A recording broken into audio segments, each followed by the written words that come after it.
As you've seen in the last hour, free speech, especially conservative free speech, is under assault on multiple fronts. Here on the Ingram Angle, you can always count on us to expose and counter the true villains of free expression and free thought. Hi, I'm Dr. Barry, and welcome to London News. A lot of people have asked me, how does the government get away with making these laws and we know nothing about it?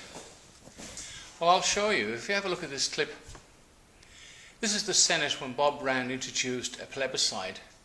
Now, a plebiscite and a referendum, the difference between the two are, a referendum is binding by its results. So the majority of each state must vote and be in a majority, and all that's put together, and that referendum is law-abiding and must be acted upon.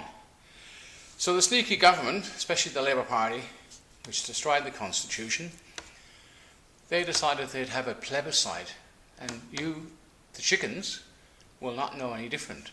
So this is how they do it. Now here's Bob Brown, may he in hell, for his absolutely treasonous pursuit of happiness, if you like.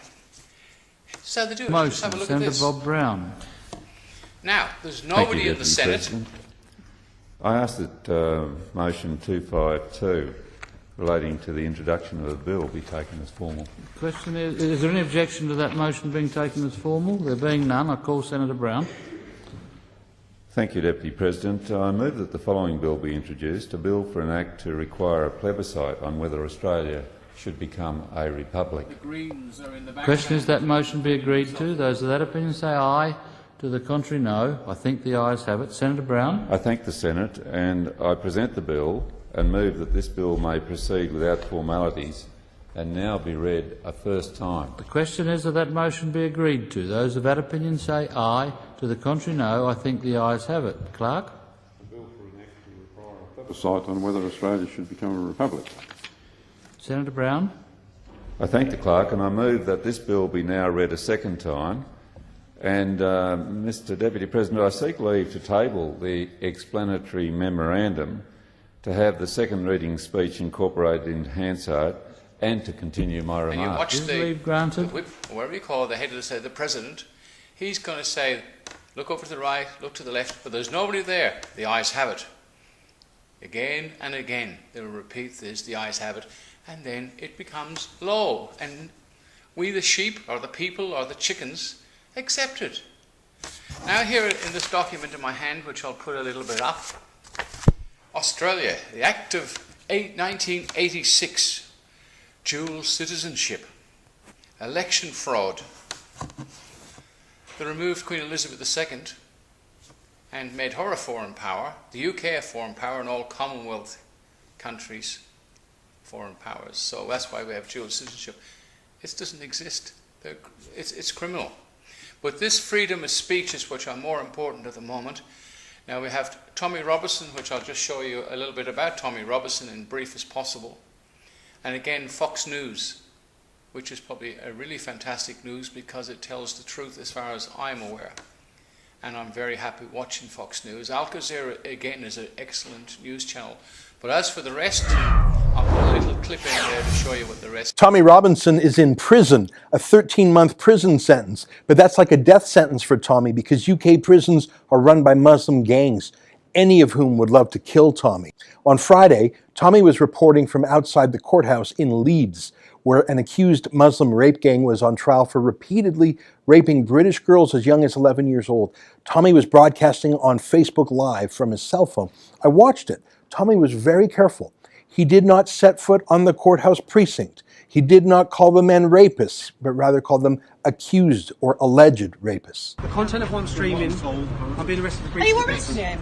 Being arrested for breach of the peace. You've all watched this. You've all watched this. You've all watched this. You've all watched this. Can you get me a solicitor? Can you get me a solicitor? Can you just turn off your live feed? Can you get me a solicitor? Just turn off your live feed, please. Yeah? Do you understand what I just said? No, can you explain it again? Arrested on suspicion causing a breach of the peace. What does that mean? What does that mean? What does that mean, officer? What does that mean?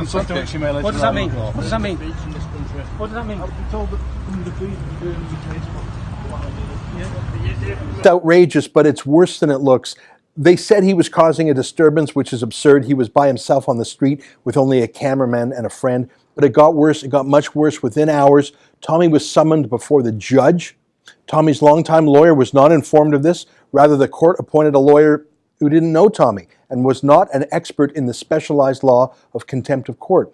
In a matter of minutes, Tommy was convicted, sent to prison for more than a year. He is now in Her Majesty's Prison, Hull, a brutal facility near Leeds.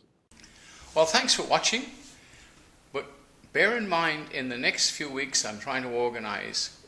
I've got a whistleblower, a very, very powerful whistleblower who's going to blow the whistle so loud on vaccinations. Not only will be one video, there's going to be several, and people with kids to back it up. Very sad story. Example, 5-year-old child, couldn't get into kindergarten or into school, one or the other, I'm not too sure. Could not get in and decided, well, we'll have the vaccination. Well, that child ended up in a wheelchair. Now, this is just the start.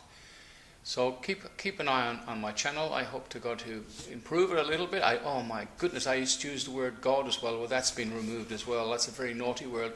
Apparently, because everybody's got a different God. Well, as far as Australia is concerned, it is a Christian country. No disrespect to anybody else. God is God, and God is head of the Christian communities, right?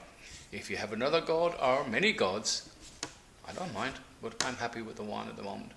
Anyway, Dr. Barry sign off. Thanks for watching, and come back again and keep an eye out for this new stuff coming up.